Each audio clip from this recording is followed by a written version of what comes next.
ओम शांति। कल हमने आत्मा की वास्तविकता के बारे में समझा था। आज हम देखते हैं पिता परमात्मा की वास्तविकता क्या है, क्योंकि योग माना ही संबंध, जोड़ या मिलन।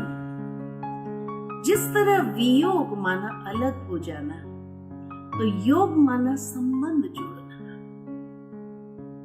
मनुष्य का संबंध अनेकों के साथ होता है। जब हमारा संबंध भौतिकता के साथ है तो कहेंगे भौतिक योग है। समय के साथ योग होता है तो कहते हैं समय का संयोग था। व्यक्ति की मदद प्राप्त हो जाती तो कहते हैं ये व्यक्ति का सहयोग था। लेकिन राजयोग सर्वश्रेष्ठ संबंध है आत्मा का पिता परमात्मा के साथ। लेकिन जहां तक आत्मा का विषय आता है वहां तक तो एक ही मान्यता है कि हर कोई आत्मा के अस्तित्व को स्वीकार करता है। परंतु जहां परमात्मा का विषय आता है वहां आज दुनिया भर में अनेक मतांतर हो गए और इतनी सारी मतें हो गई ईश्वर के बारे में कि शायद जितना ही ईश्वर को समझने का प्रयत्न करते हैं उतना ही कहीं दूर तो नहीं हो रहे। तो वो परमात्मा की वास्तविकता क्या है, आज उसको न जानने के कारण मनुष्य हर कोई की पूजा करता रहता है और यही अंदर में सोच लेता भाई जो भी सही हो हमारी भावना को स्वीकार कर लीजिएगा, क्योंकि सत्य का परिचय नहीं है। नहीं तो सत्य एक होना चाहिए। 10 बातें हमारे सामने हो और हर कोई सत्य हो, ये तो हो नहीं सकता है। तो ईश्वर को जब कहा गया कि ईश्वर सत्य है, एक है, वो कौन है? आज इतनी सारी मतें हमारे सामने हो गई है। कोई कहता है प्रकृति परमेश्वर है, कोई कहता है आत्मा ही परमात्मा है, कोई कहता है ब्रह्म ईश्वर है, कोई कहता है कण कण में व्यापक है, कोई कहता है निराकार है, कोई कहता है साकार है और कोई कहता है ही नहीं। तो सत्य क्या? ये नहीं कि ब्रह्मा कुमारियों ने जो कहा क्या उसको मान लेना है, नहीं। आज हमें आपको मत नहीं देंगे ईश्वर के बारे में, लेकिन आज हम आपको एक कसौटी देंगे जिस पर आप अपनी मान्यता को कस कर देखो सत्य है, नहीं तो सत्य को प्राप्त करने का प्रयत्न करना। और ये कसौटी है 5 बातें कि ईश्वर उसको कहा जाता है। पहली बात, जो सर्वधर्म मान्य, जिसको सभी धर्म वाले ईश्वर के रूप में स्वीकार करे उसको कहेंगे सत्य। दूसरा, परमेश्वर उसको कहेंगे जो सर्वोच्च शक्ति, जिसके ऊपर कोई नहीं होना चाहिए। तीसरा, परमेश्वर उसको कहेंगे जो सर्वोपरि हो, अनेक चक्रों से जो ऊपर है। चौथा, परमेश्वर उसको कहेंगे जो पर होते हुए भी सर्वज्ञ है, ज्ञाता है। और 5वां, परमेश्वर उसको कहेंगे जो सर्व गुणों में अनंत हो। अब ये 5 बातें किसके साथ लगती है? तो जिस तरह एक पक्षी का पिता पक्षी है, पशु का पिता पशु है, मनुष्य का पिता मनुष्य है, तो आत्मा का पिता परमात्मा है। आत्मा का स्वरूप हमने देखा ज्योतिपुंज है, तो उसके पिता का स्वरूप भी तो वैसा ही होना चाहिए कि वो भी ज्योतिपुंज हो। जिसकी मान्यता हिंदू धर्म में ज्योतिर्लिंगम के रूप में की गई है। ज्योतिर्लिंगम यानी जो ज्योति का स्वरूप है। ज्योति की पूजा कैसे कर सके, इसलिए भारतवासियों ने एक आकृति दे दी जिस पर अपनी भावनाओं को अर्पित कर सके। लेकिन उसको कहा ज्योतिर्लिंगम कि ये ज्योति स्वरूप परमात्मा के यादगार के प्रति हम अपनी भावनाओं को अर्पित कर रहे हैं, जिसको नाम दिया सदा शिव, यानी जो सदा कल्याण करने वाले हैं।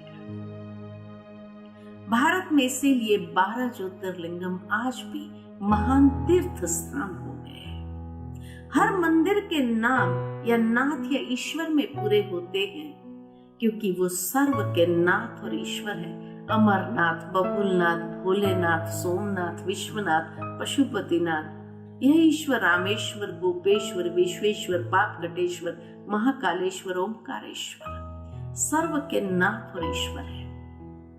शिव का मंदिर जब बनता है और उसमें जब शिवलिंग की प्राण प्रतिष्ठा करनी होती है तो उसको द्वार से नहीं लाया जाता है, हमेशा ऊपर का गुंबज नहीं लगाया जाता, ऊपर से उतारा जाता है।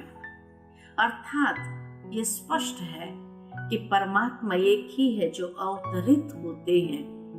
इसीलिए ऊपर से शिवलिंग को उतारा जाता है और उसकी प्राण प्रतिष्ठा की जाती है। ये तो हुई भारत वालों की बात। भारत से बाहर जाते हैं तो इस्लाम धर्म में भी कहा जाता है नूरे इलाही, यानी अल्लाह नूर है। अल्लाह नूर है, अर्थात नूर यानी प्रकाश, ज्योति, तेज। जिसको हमने ज्योतिर्लिंगम कहा, उन्होंने नूर कहा, बात तो एक ही हो गई। तो क्रिश्चियन धर्म में कहा गॉड इज लाइट, हमने ज्योति कहा, मुसलमानों ने नूर कहा, तो क्रिश्चियनों ने लाइट कहा, बात तो एक ही हो गई। तो सिख धर्म में कहा एक ओमकार, निराकार निर्वैर सतनाम। तो जैन धर्म में कहा सिद्ध शिलापति, यानी जो सर्वश्रेष्ठ है। 24 तीर्थंकरों ने भी जिसका ध्यान किया, उस निराकार स्वरूप का, सिद्ध शिलापति। तो महात्मा बुद्ध ने भी जिसका ध्यान किया और उसको कहा चिंपुन से की, यानी जो शांति का दाता है। निराकार शिवलिंग की तरह का स्वरूप होता है, जिसके ऊपर वो अपना ध्यान करते हैं, मेडिटेशन करते हैं। और पारसी धर्म में कहा अखंड ज्योति स्वरूप। तो पहली बात, पहली कसौटी, सर्वधर्म मान्य एक ही है, वही सर्वोच्च शक्ति है। इसीलिए शिव के साथ शब्द जुड़ता है शिव शंभु, कि जो स्वयं उत्पन्न हुआ है, जिसको उत्पन्न करने वाले कोई माता पिता नहीं है, और वही सभी चक्रों से पर है, अजन्मा है, जिसको काल नहीं खा सकते, अकाल मूर्त है, जो अकर्ता भोगता है, अव्यक्त पुरुष है, दुख हरता सुख करता है, इसलिए उसको हरि भी कहा गया है। और पर होते हुए भी सर्वज्ञ है, ज्ञाता है। इसलिए शिवलिंग के ऊपर 3 लकीर लगाई जाती, जो आदि मध्य अंत का ज्ञाता है। बीच में एक आंख होती है, अर्थात जो मनुष्य को भी आध्यात्मिक प्रज्ञा, दिव्य चक्षु विधाता है। और उसकी पूजा में 3 पत्र का बेल पत्र चढ़ता है, अर्थात जो ब्रह्मा विष्णु महेश के भी रचयिता है। और 5वीं बात, ज्योति बिंदु स्वरूप, अर्थात बिंदु की व्याख्या है अनंत, इन्फिनिट। तो सर्व गुणों में जो अनंत है, सर्वशक्तिमान जो है, तो 5 बातें उस एक के साथ ही लगती है, जो सर्वश्रेष्ठ परमेश्वर है। तो ये है परमात्मा का संपूर्ण सत्य परिचय, जिसके साथ हमें अपने मन के तार को जोड़ना है। यही राजयोग है। ओम शांति।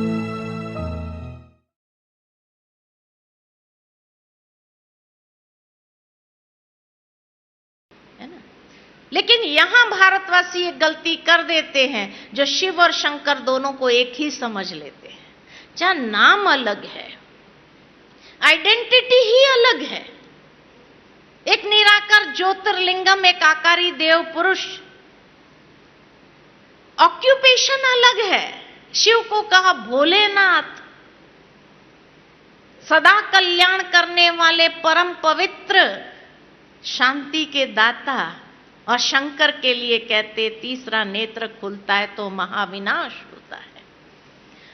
ऑक्यूपेशन भी अलग, आइडेंटिटी अलग और नाम भी अलग, फिर एक कैसे हो सकता है?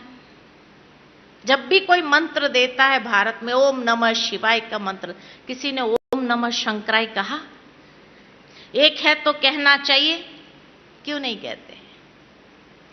शिवरात्रि मनाई जाती है, उसको शंकर रात्रि कहा, एक है तो कहना चाहिए। शंकर को पूरा परिवार के साथ दिखाया, मां पार्वती, गणेश जी, कार्तिक के 2 बच्चे।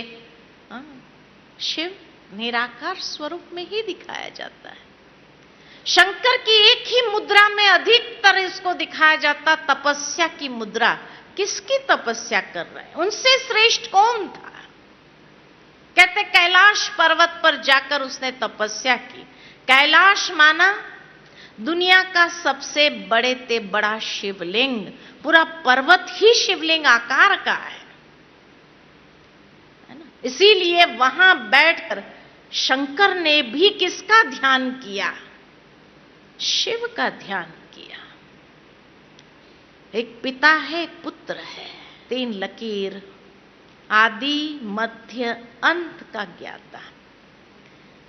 शिवलिंग के ऊपर ये 3 लकीर के बीच में एक आंख होती है, अर्थात मनुष्य आत्मा को भी ज्ञान के दिव्य चक्षु प्रदान करने वाला त्रिनेत्री, जिससे मनुष्य भी कल्याण का दर्शन कर सके, इसलिए उसको शिवम कहा।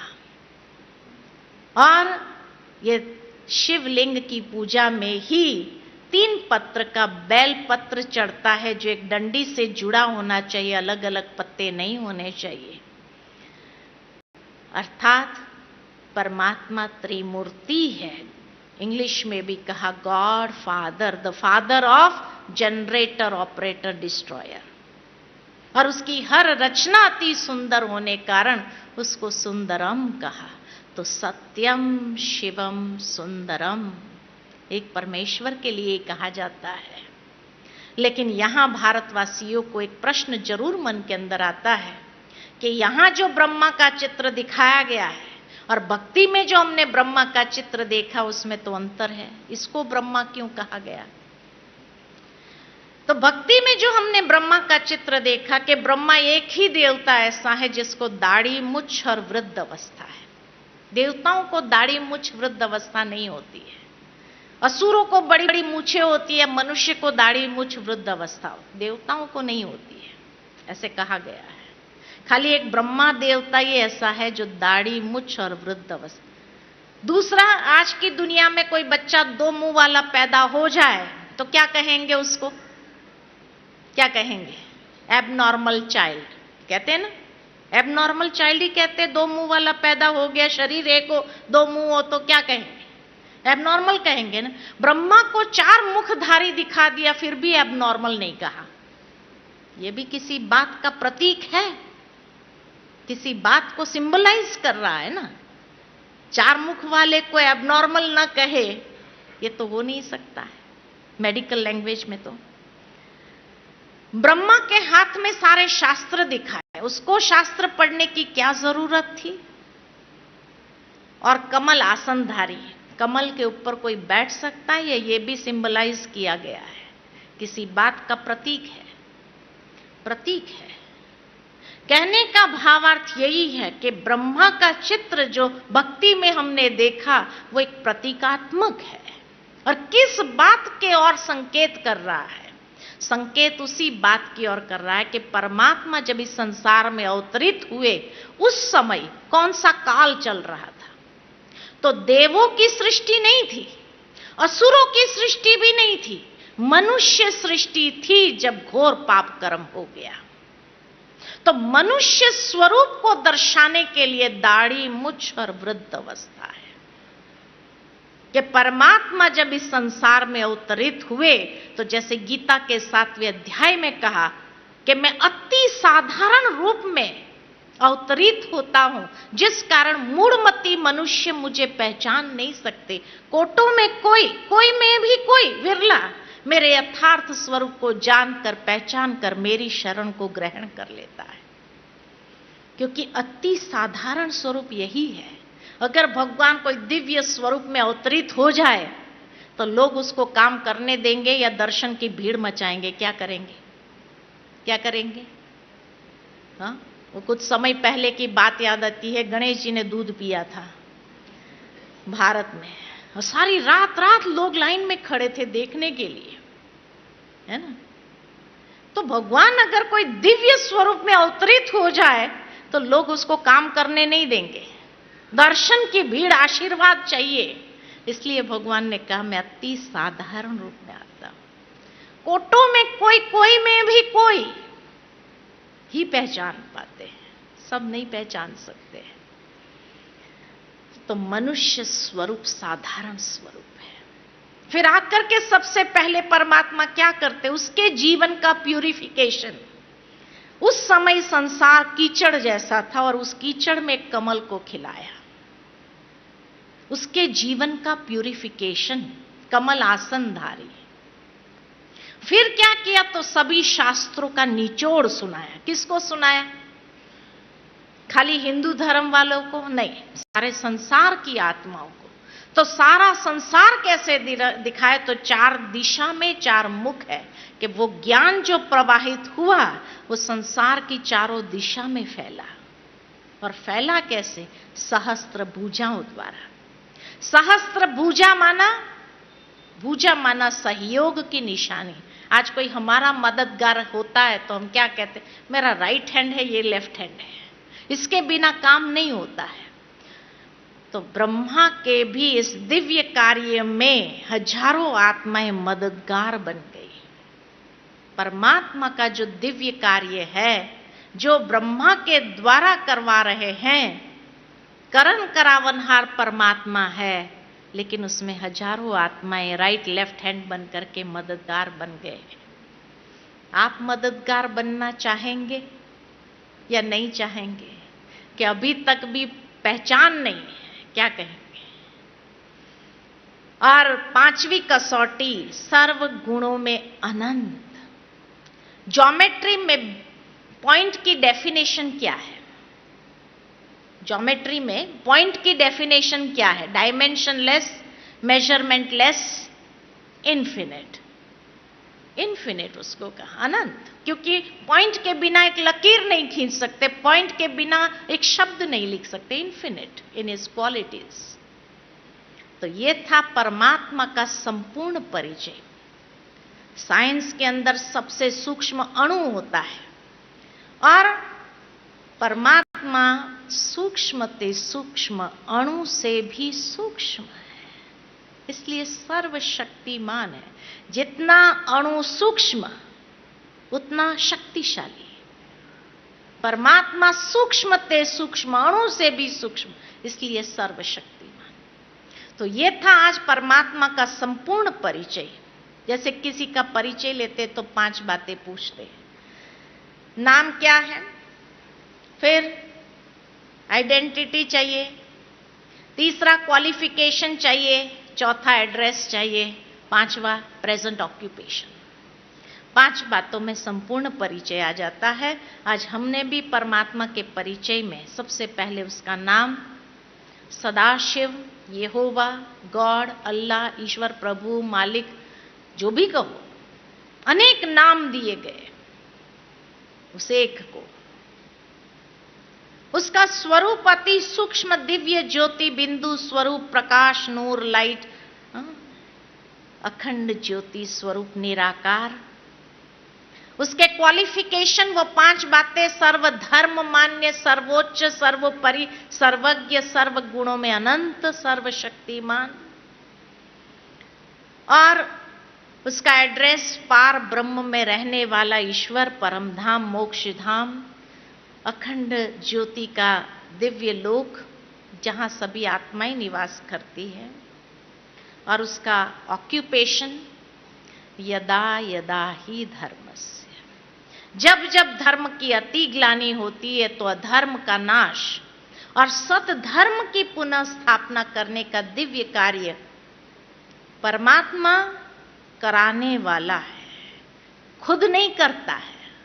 इसलिए उसकी महिमा में गाते करन करावनहार है। ब्रह्मा द्वारा सृजन, विष्णु द्वारा पालना और शंकर के द्वारा महाविनाश। कराने वाला कौन?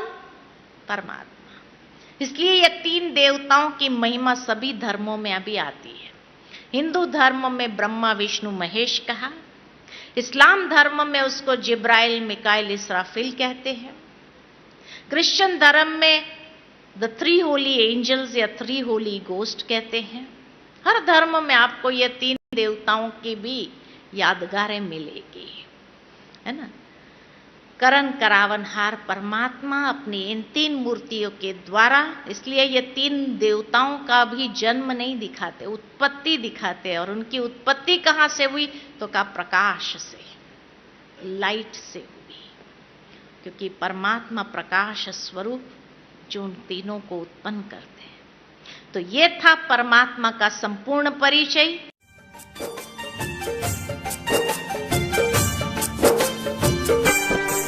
शिव भोला भंडारी, त्रिलोकी अधिकारी, आबू पधारे तन लिया है साकारी।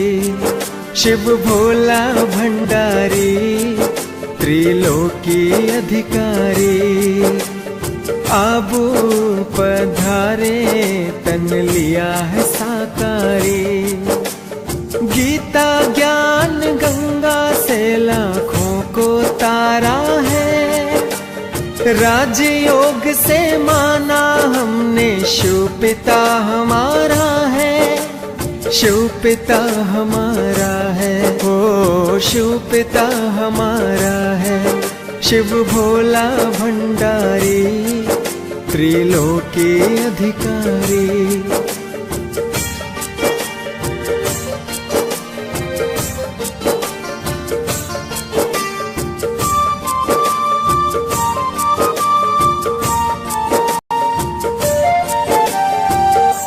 हम है प्यारी आत्मा है, भाई बहन का नाता। शिव है परम पिता हमारा, ब्रह्मा जग की माता। इस पावन नाते को तुम दिल में सजा लो, दिलों में सजा लो। शिव भोला भंडारी, त्रिलोकी अधिकारी, आबू पधारे तन लिया है साकारी।